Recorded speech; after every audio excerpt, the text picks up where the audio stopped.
Assalamu alaikum, I'm Aisha and you're watching Samaa News. Here are today's headlines. US intelligence reports continue to warn that Russian President Vladimir Putin has not abandoned his aims of capturing all of Ukraine and reclaiming parts of Europe that belong to the former Soviet Empire, even as negotiators seek an end to the war that would leave Russia with far less territory. The reports present a starkly different picture from that painted by US President Donald Trump and his Ukraine peace negotiators, who have said Putin wants to end the conflict. US Special Envoy Steve Witkoff has said that talks held between US, European and Ukrainian officials over the last 3 days in Florida, aimed at ending Russia's war in Ukraine, focused on aligning positions, calling those meetings and separate talks with Russian negotiators productive. Witkoff, in a social media post, called Sunday's talks productive and constructive and focused on a shared strategic approach between Ukraine, the United States and Europe. A Russian general has been killed by a car bomb in southern Moscow.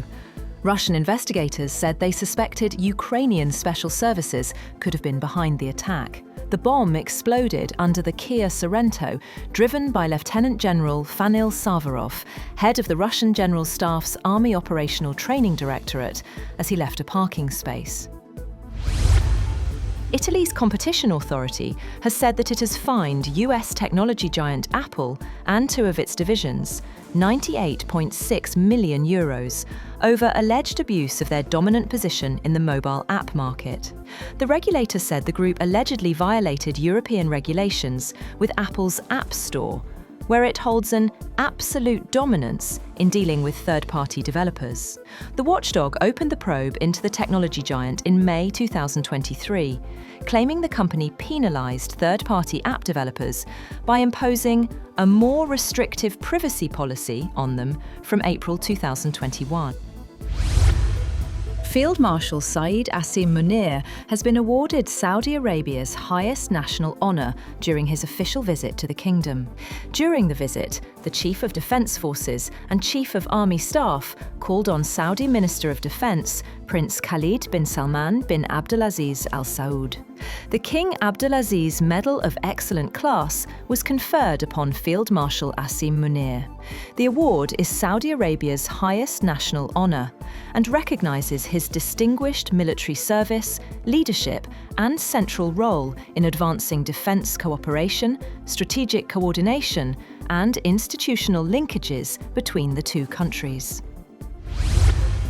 Japan has taken the final step to allow the restart of the world's largest nuclear power plant as the region of Niigata voted to resume operations, a watershed moment in the country's return to nuclear energy nearly 15 years after the Fukushima disaster.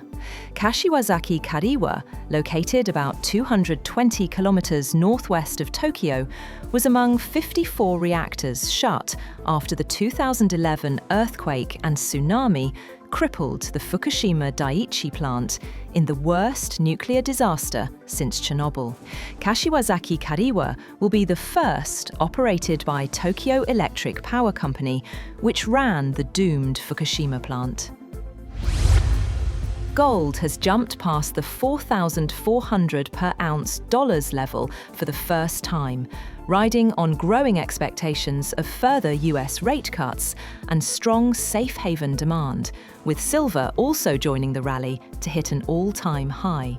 Spot gold was up 1.4% at $4,397.16 per ounce, after breaking the $4,400 barrier to hit a record high of $4,400.29 earlier in the day.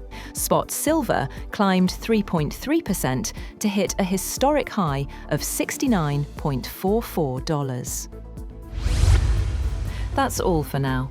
For more updates, visit www.samaa.tv. Thank you for watching Samaa News.